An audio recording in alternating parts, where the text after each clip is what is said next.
Hi, welcome to another snag venue guide. Today I've brought you to Stolford, which is just to the side of Hinkley Point, which is just behind me there. And I figured today we will start straight away on my favourite spot here. So I'll send a postcode, I'll put it up in the top corner for you, and that'll take you to the car park. You can go straight on from the car park and then travel up and drive down the single track path. So as the microphones decided to play up, I'm now going to have to do a voiceover. So here we've got the gate. There are cattle. They're over there in the distance. They're grazing here all the time. So please make sure that when you come through, you always close the gate behind you. It's pretty essential if you're going to be fishing this mark and we don't lose it. People have left it open before in the past and there's been big problems with the cattle getting out. So anyway, like I was saying, this is my favourite point to fish here. You can set up just down there, which we'll show you in a minute. And if you climb up to the top here, you see the grounds that we're fishing out on. It's basically compacted sand, which turns into mud and clay. Mud and clay gets really deep out there, so you have to be super careful. But other than that, it's broken reef ground. There's plenty of weed as well. And there's lots of little gullies and channels, and it's all mixed ground. It's really good. So general species along here is like conger, thorny. I've had blonde ray up here as well. Actually, it was only a small one. It was a bit of a tea bag, but it was a blonde. And during the winter, you can get good codling up here, up to about £3 or so. So it's not too bad. Haven't had anything bigger than that here. You get all your usual suspects, so sort of whiting, pouting.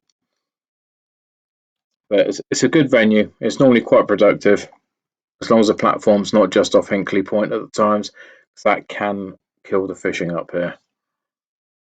So we'll get back down and we'll go down and take a look at where I like to set up. So it's like super windy here today, hence why I've had to do the voiceover. It's just absolutely killing the microphone. So I like to set up in these rocks. You can cast your rods over and it keeps a lot of the wind out, makes fishing quite comfortable.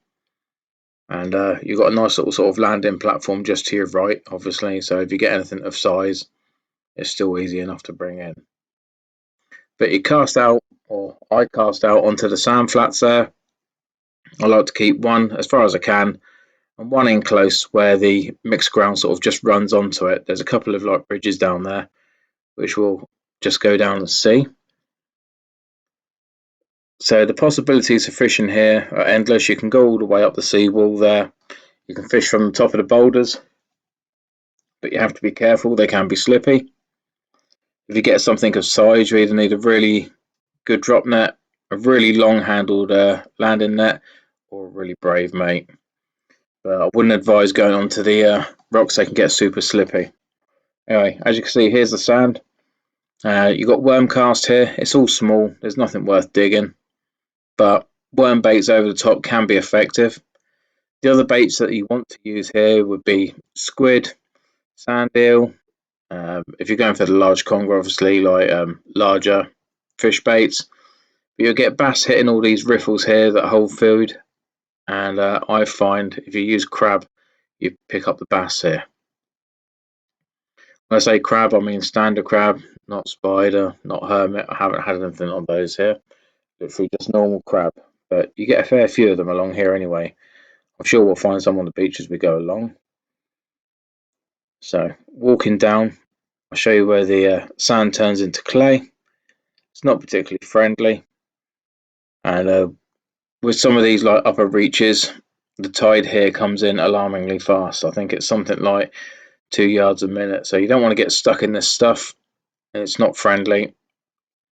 That ain't sensible. So here you can see like the clay's starting to turn now. You tread in that, it'll go up past your ankle, but as you go out, it gets worse. So as you can see, there's strong riptides here, hence all the marks in the sand. But it's really good for food holding. If you go on all the way out and you cast like mega distance, you're going to end up in all that weedy stuff, and you end up generally losing your gear. That's that'd be a blinding cast. You're sort of talking 200 yards from the shore at that point. So we'll just take a walk over here, and the ridges do come back like oh, there's a crab. There we go. The ridges come back with like they don't come towards you. So sometimes a rotten bottom, if they're more exposed, is advisable. It's always good to come down just before and see the ground that you're fishing over. But generally speaking, I rig heavy and I make it back without any problems. When I say rig heavy, when it's a 70-pound main body rig, 70-pound hook length or 60-pound hook length, I always go heavier because of the larger congers that you can get up here, and I want to be able to get them in. So with that, you shouldn't have a problem. I tend to use Mustard Viking uptied hooks. They're a thinner gauge, and should you snag up, they do bend out quite well, so you can just replace the hook when you get your gear back. So as you can see, along this tide line here, on the larger tides, if you drop one in close, then you can end up with some really nice fish here. I've had nice conger from here into double figures. I've also had small bass, and in the winter, you get the codling run along the line as well. Other than that, also just beyond the stones here, on the edge of the sandbanks there, it's one of those where you need to just sort of keep fishing it really, and sometimes they're running in close, sometimes they're running out far. So with that, keep one in close, one out far. If there's nothing in close, plop it a bit further out and work out towards your one that's out far. When you find them, and you know where they are. So we'll just head on back up here now, and we're going to go back. I'll show you the track. You can fish from anywhere along there. You have to be careful you don't block the access though, although you can fish pretty much out of your car. You don't get many people along here except for fishermen and the odd person who uses the land. But it's generally easy fishing. You can fall out of your car and start and set up straight away.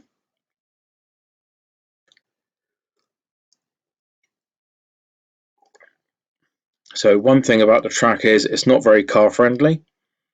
If your car is pretty low to the ground, you're not going to enjoy coming along it because it's going to rip all the underside out. So there's a lot of water erosion on one part of the track, and as we're going along here now, this bit was well maintained, that's not so much of an issue. But when you come to the other bit, you want to stay as far over to the bushes. In this case, as we're coming back, it'll be to the right hand side. Coming the other way, it's the left, because you've got a series of like dips in the road, and it's like the whoops on a BMX track or a motocross track. Sometimes they're like, there's a couple with a couple of foot drops, so you need to be careful. But fishing from all along here is possible. You've got the rock armour there that you can fish from. It's nice easy fishing. There's no real sort of problems with the winds here. Be careful on large tides though. The wind's coming in, obviously the swells and the waves can crash up and over, take you out, which isn't that sensible. And here we're coming up to the broken bit of road. So I'll get out and I'll just show you. So we just trundle along here.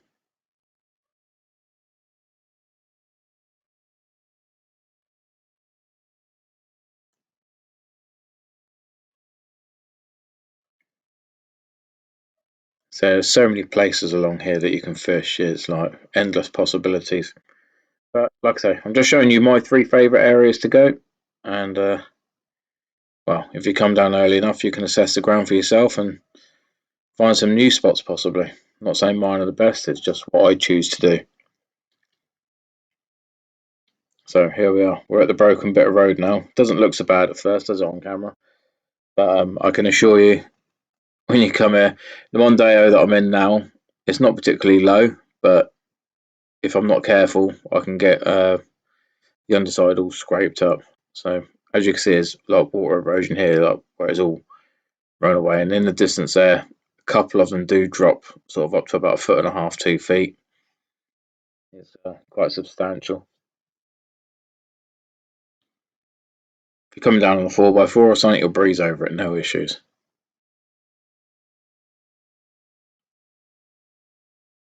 Had a mate try and take it out in a Subaru Outback, I think it was. Had the grunt and everything else, but he didn't have the height, and he managed to rip the tail section of his exhaust off. So he wasn't best chuffed about that, but that's life. So here we are, we're back at the main car park, and the best bit is the car park's totally free, as is all the parking along the top there. It's a fair sized car park, it's all gravel. It's a bit like the Livestock car park, but generally speaking, pretty safe, no issues, and it's never that busy. Even when it is, there's plenty of room. So we're just going to park up here, and then I'll take you to the second spot that I like to fish.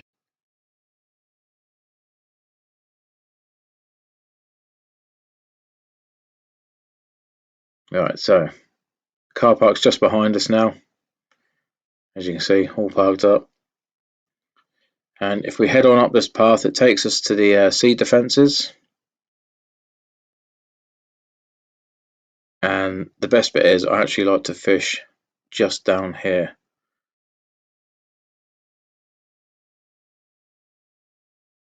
So you have to be careful on large spring tides here. If you get large spring tides and strong wind, the sea can come over this bit and catch you out a few times. It floods the field behind occasionally. So with Stolford, I find no matter where you are, you want to be fishing the spring tides. They're far more productive than neaps. If you fish neap tides, generally speaking, you're going to be challenged for water at times.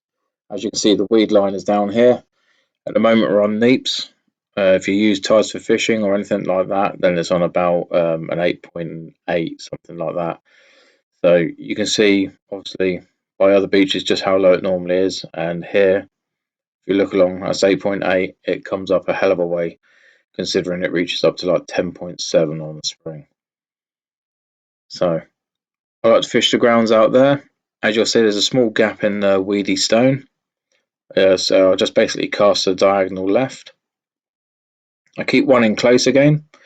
These West Somerset shingles, although they're not that friendly on the knees or the ankles, they're pretty well secured. They're not loose and rolling so much, and they don't generally trap your gear either if you're fishing in close. So again, just rig heavy and you should be fine. But you pick up bass close in, you'll pick up conger close in as well. I haven't had any big congers from this spot.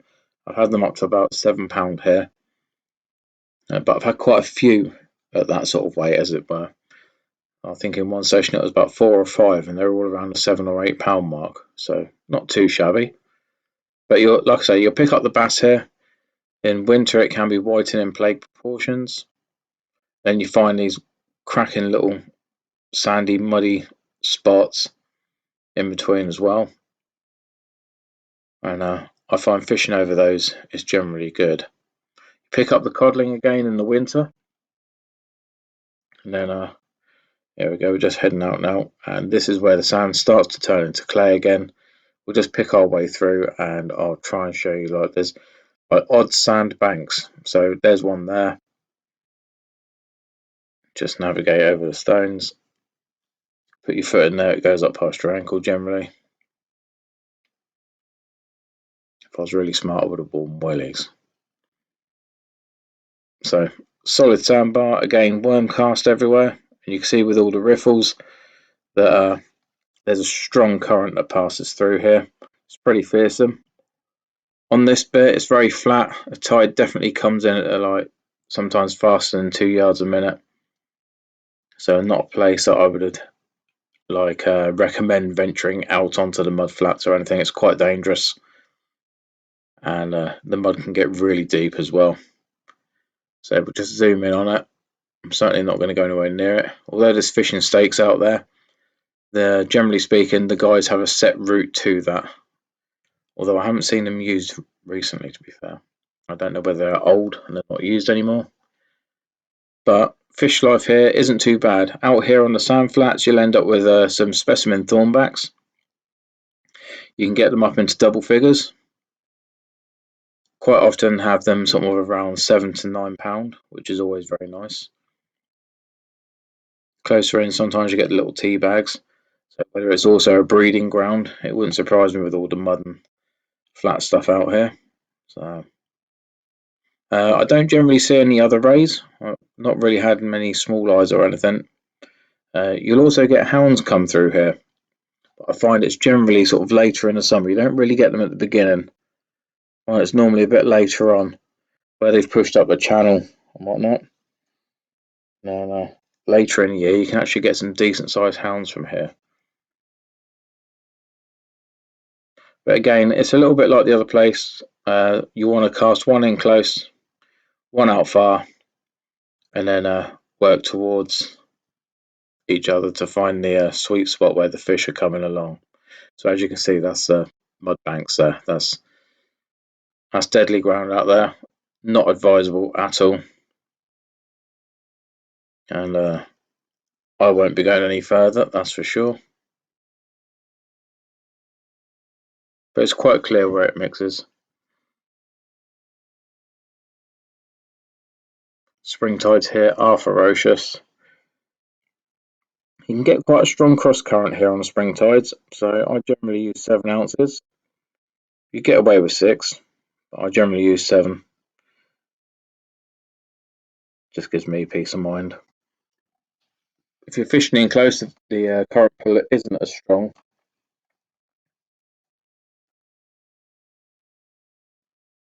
So again, with the baits, it's the same old tactics.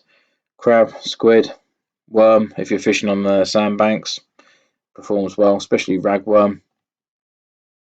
They're like small rag. There's a lot of maddies and things like that there. Just negotiate back over that mud. Ended up sticking my foot in it anyway.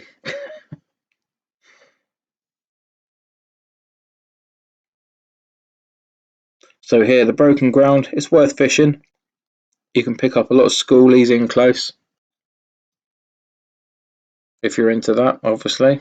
You will pick up bigger bass. I've seen somebody pull out a nice sized bass before. It wasn't weighed, so I'm not quite sure what it was, but it was definitely approaching double figures. I've had a couple around the £5 mark here. I think it was £4.7 and £4.9. Maybe a couple just over as well.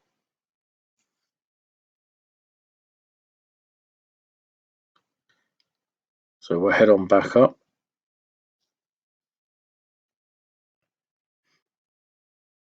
As you can see, it's a nice shallow incline. It's not too bad. It's not really heavy going as such. And underfoot is pretty solid as well, which is always nice. So there you can see the fields behind on heavy tides where they come up and over this bit. It will come over the top of this wall, can wipe you out.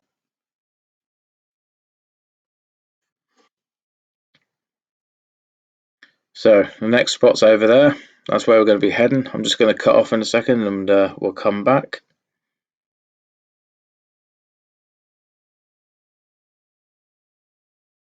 So here we are. We've just come from over there. We've literally just walked over the old embankment that's basically given way bit by bit. So nice and solid underfoot again, just crest along the top. And I like to fish over here. There's a nice half tube of like concrete. That's what I use as a marker. So if you come along here, just look for that. I generally fish this on the larger neap tides because of the spring tides that can come up and over. You can end up in trouble here. You don't want to fish this in rough weather, especially strong winds on shore or anything like that. You can end up in some serious poop. So there's the concrete half pipe, and we'll just head on down there. I'll take you down onto the beach and I'll show you why I fish here. I have walked the whole of this beach pretty much.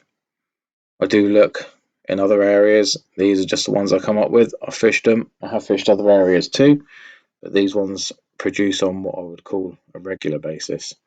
So as you can see, it's all weed out in front, but there's some nice little sandy bars and channels. And again, in close, you've got the stone as well. If you plop one in the ridge where at the bottom of basically where the slope comes down and it starts going flat, that's a little fish highway there. It's a bit more pronounced over this side as well. Again, the gravel's quite well compacted.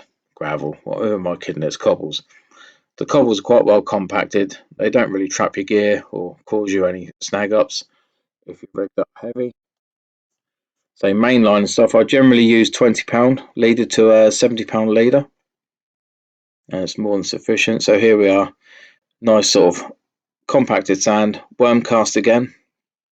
When I had a little dig over here, it was lugworm, not rag. But you get this heavy bladder rack. It's attached to all the boulders. If you do hook into it, it's pretty heavy going at times. You can lose gear. So again, I use the Uptide Viking hooks, and they pull out quite nicely if it doesn't rip. So just out here, there's some nice little clear spots. If you cast out onto these, then you can do well. You get some nice, occasionally you get like a huss and whatnot from here as well. They love all the weed, but it's definitely bassy sort of ground. Again, picked out quite a few bass over the years. I haven't had anything of like mega size over this bit, but out here, as you're going further out, it's just thick weed, and you really don't want to end up in this stuff. You just tend to lose your gear. But I'll come on out here and show you anyway. I mean, if you're really good and you're accurate with your casting, you can get good range, and you can get out into these other clear spots as well. But that thick stuff there, you will be losing your gear pretty much. But as you can see, it goes up around the edges, and this is a slight depression. So if you can get out here, it's a pretty good going. It's about 140, I think it is. I have measured it before, but I can't quite remember. It's around about the 140 mark, somewhere around there. But yeah, it's like a small sort of like cauldron. It just goes down. It's like a little fish trap. I don't generally fish it. I can just about get a small bait there, but I can never guarantee that I'm not going to end up in the weeds. So therefore, I don't bother. Just paint the sandy patches nearer, and they produce just as well. Chances are you get just the same caliber of fish. Further ain't always better. Actually, some of my best fish have come from 30 yards and under. So just last year, whilst fishing the speed bait competition, I was out with Phil Richards. I think Gary was selling that up on holiday somewhere, and had a £9.5 small live ray, sort of 20 yards out. That was meant for bass. Alternatively, I've had sort of £9.13 bass. That was again 20 yards out. Large congers close in. Generally speaking, I find Stolford a closer in fishing venue. Never want to wang it as far as I can. But anyway, this is Little Fishy Highway. Where the light stone meets the dark, there's like a little ridge, and it runs all the way along there. But from there to the edge of the sand, you've probably got about 10 yards or so, and it produces well. Other than that, cast out onto these little sandy clear patches, and again, you'll find all manner of fish, all the usual suspects, especially the old dogfish as well. They can be here in good numbers at times. But again, further out, that's not the sea you can see. The sea is actually about a mile out. That's all clay and mud. And again, lethal stuff. So I'd advise you to stay clear of it. Not that I'm your mum and telling you what to do. Obviously, safety is paramount when on these marks. So with that, we'll just head on back up just so you can see this ground that we're heading over. And then we'll just go back and we'll just do a recap from a slight vantage point.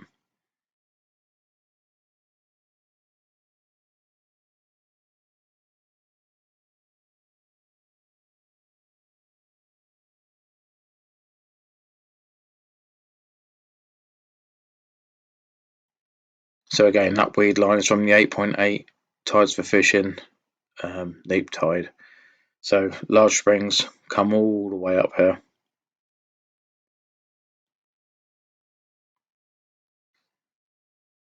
So this has been Stolford. Hope you've enjoyed it. I've got a whole bunch more coming in. I've been a bit lax with the editing lately due to work and just not having the time to do it. So there will be more coming out. Some of them will be on a daily basis. So I thank you for being patient. If you like and share these for me, it helps me and keeps me going as well, so that I can get more venues out for you. We'll be venturing onto the south coast shortly. I've got a couple in Cornwall coming up, a couple more in Devon, and obviously we'll continue with the West Somerset marks as well, going up into other reaches as well. So again, thanks very much. Hit the like and share button, and if you haven't signed up and you find yourself keep coming back, please do. I appreciate everything. So with that, we'll catch you on the next one. Thanks very much.